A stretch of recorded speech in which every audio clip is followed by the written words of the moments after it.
Probably should have turned the chair around before I hit record, but we're going to roll with it now. Hello, everybody. It's Floof here. And today, we're going to be talking about the Glarry GJazz 2, GJazz, the second rendition where they put nicer electronics in it. The Glarry Jazz Bass, the second. Something.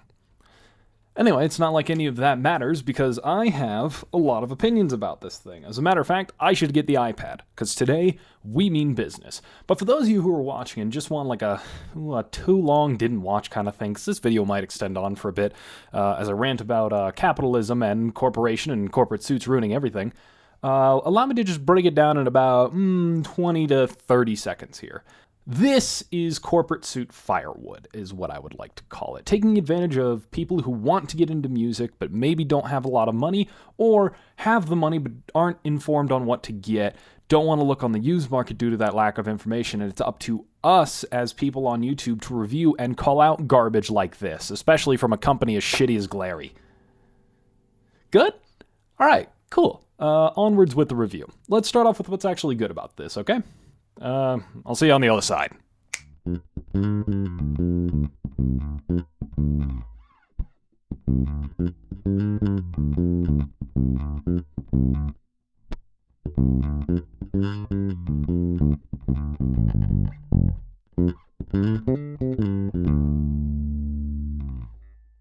Welcome back. All right, let's talk about what's good. The pickups. They're okay. You get a good slap tone out of them, and that's where the good part ends. All right, let's go on to what's bad about this.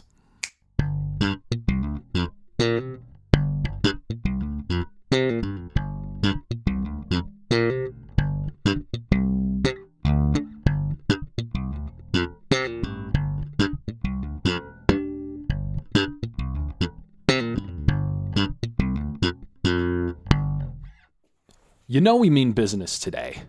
When I put down the bass and I whip out the iPad because I wrote down notes on how terrible this instrument is. Let's get over the obvious. Whenever you get an instrument that is $140, I believe, retail, $150, somewhere in that ballpark, and comes with a gig bag made of paper, about as flaccid as a wife pre-menopause, but the man is old enough to suffer from erectile dysfunction, and Viagra's just not quite available or in the budget right now. Let's start with the body. These contours, as you can see, are a bit thicker than what you would find on a Fender, especially around the tummy cut and the arm cut, leading to a very blocky, pretty uncomfortable playing experience. The same goes for this neck. This neck shape blows ass. As somebody who likes a thicker, chunkier neck, this is too much, and for who this is aimed at, which are beginners, this is trash. This is atrocious. The bass does look okay. The finish is, all right, but this pickup route is chewed out by a beaver, and as far as I am aware, that is stock. The bridge is bridge. The tuners, if you look at them incorrectly, will, bring the strings out of tune. All of a sudden you're in E flat, and you didn't ask for that, you just are. The nut width is not only cut too wide, so you could feel it on the edges, which is uncomfortable to play, it's also cut too tall, which means pressing down on the string on the lower end of the fretboard is drastically more uncomfortable than it should be.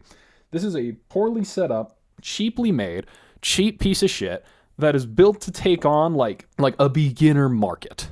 And that beginner market is just going to quit the instrument because they're playing something that isn't good from the get-go. You need to do two things when you're looking for an instrument and you're brand new to playing any instrument, but bass in particular, because that's what this channel is about. You want to have it look good, and you want to have it feel good and be comfortable in your hands when you sit down with it. You don't have to know much. Just sit down with it for a bit and hold it and just put your hands in different positions. Really get your hands around it, and this could be a demonetized video just for these sentences, but really just get a feel for the instrument and understand how it's going to feel like when you play it, and play it a lot, because that's really what the end goal is when you're learning for an instrument. In order to learn it properly, you want to play it a lot. Let's see here, looking at my notes. The QC is atrocious, even for a sub $150 instrument, taken with a grain of salt because this was sent to me by a viewer. That's word for word. Ah, yes. This is my favorite part of my notes. Feels like a corporate suit wanted to take advantage of a vulnerable, uninformed person in the musical market who wants to try and make music, giving them a uncomfortable piece of landfill that can only be matched by an MP3 player I've seen on DankPod's channel. Now how's that for some apples?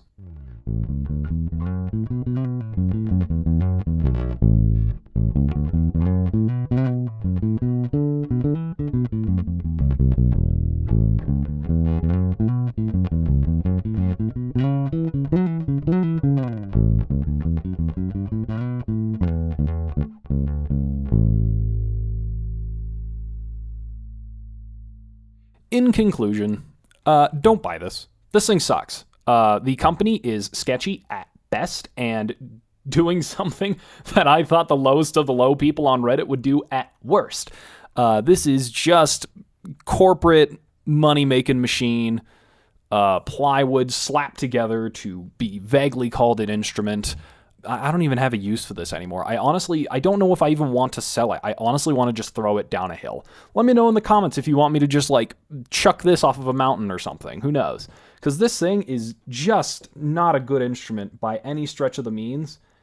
And to me, it's not worth anybody's time. It's not worth your money. It's not worth your time. If you put good parts into it, you still have shitty bones to begin with. So as a mod platform, this thing sucks. This thing, all around, is garbage. Now, I bet now you're wondering, Floof, if this thing is such a piece of shit, but it's in the $150 price range, what do I do now? Well, the less fun answer is, one, like, do a ton of research on what instrument you would like to buy based on what you hear, and then find that kind of instrument on the used market if you're really aiming for that sub $150 price point. Because some people will be slicking some deals out there on like Facebook Marketplace, Craigslist, Reverb, stuff like that, you know? But if you want to buy something that's brand new, I just recommend saving your money a little bit longer and buying something like the Squier Sonic Series Precision Bass, which is a precision bass body that's incredibly comfortable to play and very intuitive, and it has a good neck, and it's a jazz bass with neck, which means it'll be a little bit easier for a beginner to get around. There's the Sire V3Ps that are passive and excellent instruments. Every Sire I've ever tried, I've loved. I mean, honestly, we have this Harley Benton to the right of me, but that's for a video on Saturday. We'll get more info on that. Go ahead and click subscribe on the channel if you want to see.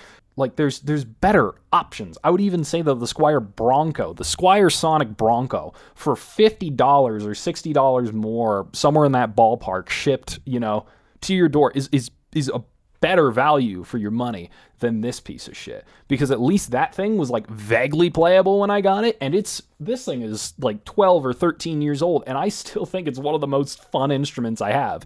As a matter of fact, I'm going to change it for the Sunbeams that are behind me that Sonos sent me, which I think I'm giving too much away on the video that I have getting pumped out for Saturday. But, you know, there's more to come on that later.